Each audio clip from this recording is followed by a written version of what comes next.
2022 का विधानसभा चुनाव एक अलग ही मोड़ लेता हुआ नजर आ रहा है, क्योंकि इस चुनाव में एआईएमआईएम और असदुद्दीन ओवैसी भी दमखम दिखाने को तैयार हैं। जी हाँ, बीते दिनों हुई राजभर और ओवैसी की मुलाकात से सियासी गलियारों में भूचाल सा आ गया है। हमारे साथ बात करने के लिए मौजूद है मैनपुरी एटा से एमएलसी और अखिलेश यादव के कोर टीम में एक महत्वपूर्ण भूमिका निभाने वाले उदयवीर सिंह जी। सर, क्या कहेंगे, जैसे राजभर और ओवैसी की मुलाकात हुई है, किस तरीके से आप इसको देखते हैं? हम नहीं देखते, इसको आप लोग देखते हैं। इन लोगों की मुलाकात तो सबसे हुई है। केवल आप ओवैसी जी और राजभर जी की मुलाकात पे क्यों केंद्रित हैं? क्या राजभर जी की मुलाकात हमारी पार्टी के नेताओं से नहीं होती? क्या और नेताओं से नहीं होती? क्या वो पहले दूसरे अलायंसेस में नहीं रहे हैं? क्या ओवैसी साहब यहाँ चुनाव नहीं लड़े हैं?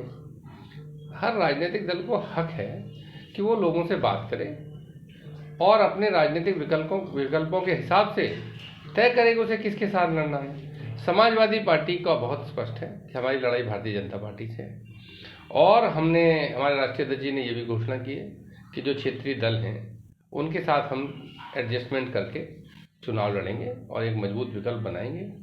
इससे आगे की जो बातें हैं वो समय के हिसाब से तय होंगी। बाकी सब लोग सबसे मिलते हैं, मिलते रहने चाहिए। ओवैसी साहब हमारे दल के नेताओं से भी पार्लियामेंट में मिलते होंगे। माननीय नेताजी ने उनकी जो यूनिवर्सिटी बन रही थी, उनके पिताजी थे, तो उस समय नेताजी ने जो संभव था वो अपने विभाग से मदद भी की, संबंध भी रहा। तो संबंध तो इस देश में सबसे सबका है। कौन किससे क्या बात करता है, जब कोई शेप लेगी परिस्थिति तब इसमें कुछ मालूम चलेगा। और मुझे ऐसा लगता है कि समाजवादी पार्टी का मूल उद्देश्य भारतीय जनता पार्टी की भ्रष्ट, निकम्मी, जन विरोधी, किसान विरोधी, नौजवान विरोधी, अल्पसंख्यक, पिछड़े, दलित, पीड़ितों के विरोधी सरकार को हटाना है। हम उनसे लड़ रहे हैं, बाकी कौन किससे लड़ रहा है वो खुद तय करें। सर, अभी आपने कहा कि आपका मेन लड़ाई जो है वो भारतीय जनता पार्टी से है, लेकिन अगर ओम प्रकाश राजभर की बात पर गौर किया जाए तो उन्होंने कहा है कि अकेले समाजवादी पार्टी या कोई भी पार्टी भारतीय जनता पार्टी को नहीं हरा सकती है। इसके लिए जो उनका मोर्चा है वो एक माध्यम रहेगा कि उनकी मदद से आप ये लड़ाई लड़ सकते हैं। क्या इसको किस तरीके से देखते हैं सर?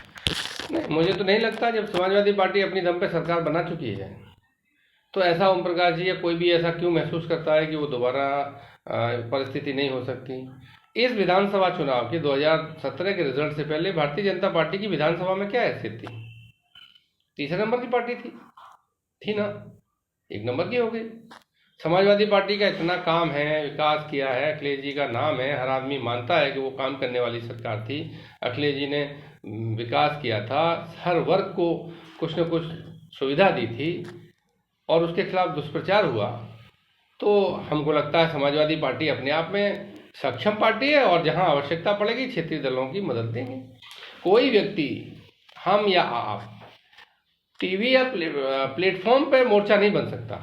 मोर्चा टेबल पे बनता है, लोगों की बातचीत से बनता है। वो जहाँ जिसकी बात हो रही होगी वो हो रही होगी।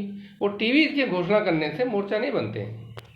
सर, अगर किसान आंदोलन की बात की जाए तो साफ तौर पर राष्ट्रीय अध्यक्ष जी ने कहा था जो कृषि कानून है उनका विरोध समाजवादी पार्टी करती रहेगी, और समाजवादी पार्टी के कार्यकर्ता भी कई मोर्चे में शामिल हुए हैं। जिस तरीके से उस दिन रैली निकली बीते दिनों, उसके बाद जो भी काम हुआ, लेकिन कहीं ना कहीं जब राष्ट्रीय अध्यक्ष जी सड़कों पर निकले, उन्होंने धरना दिया सड़कों पर, उसके बाद एक अलग मैसेज गया लोगों में कि अब उनका नेता सड़कों पर आ रहा है। क्या कहेंगे सर इस पे?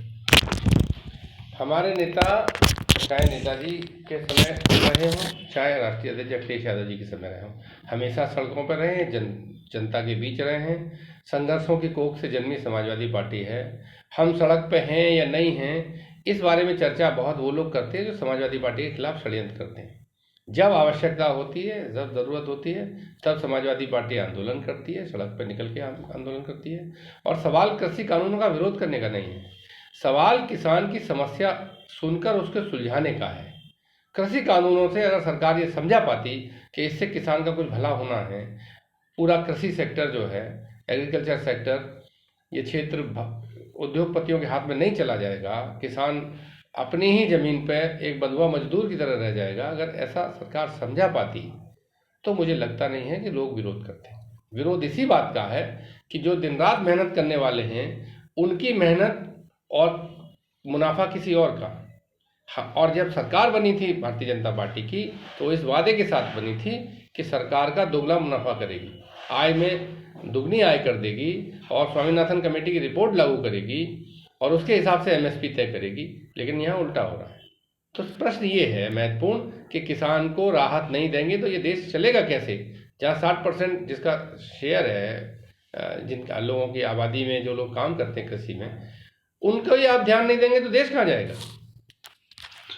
आखिरी सवाल का मैं आपसे पूछना चाहूँगा कि अब 2022 में ज़्यादा समय नहीं बचा है, तो किस तरीके की रणनीति तैयार की गई है और अब आने वाले दिनों में समाजवादी पार्टी किस तरीके से उस रणनीति पर काम करेगी, इस पर भी ज़रूर बताइए। जिस दिन से पिछली सरकार 2017 में हटी है, तब से समाजवादी पार्टी लगातार सड़कों पर जनता के विषयों को लेकर संघर्ष कर रही है।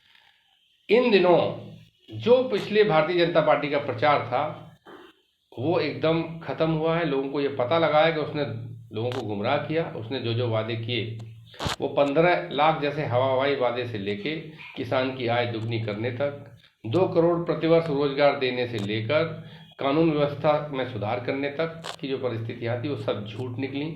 अखिलेश जी की सरकार ही इससे बेहतर काम कर रही थी, प्रदेश इनके हाथ में नहीं है।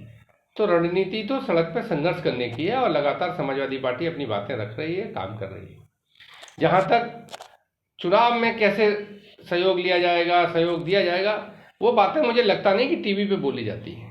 जब कोई निर्णय होगा तो समाजवादी पार्टी के राष्ट्रीय अध्यक्ष और जो दूसरे नेताओं से बातचीत जिनकी होती है वो लोग घोषणा करेंगे। तो ये थे हमारे साथ उदयवीर सिंह जी, जिनका साफ तौर पर ये कहना है कि समाजवादी पार्टी की लड़ाई सिर्फ और सिर्फ भारतीय जनता पार्टी से है और आने वाले चुनाव में समाजवादी पार्टी का काम जिस तरीके से पिछली सरकारों में किया था वो दिखेगा और साफ तौर पर निश्चित तौर पर जो जनता है वो समाजवादी पार्टी के नेता अखिलेश यादव को ही चुनेगी।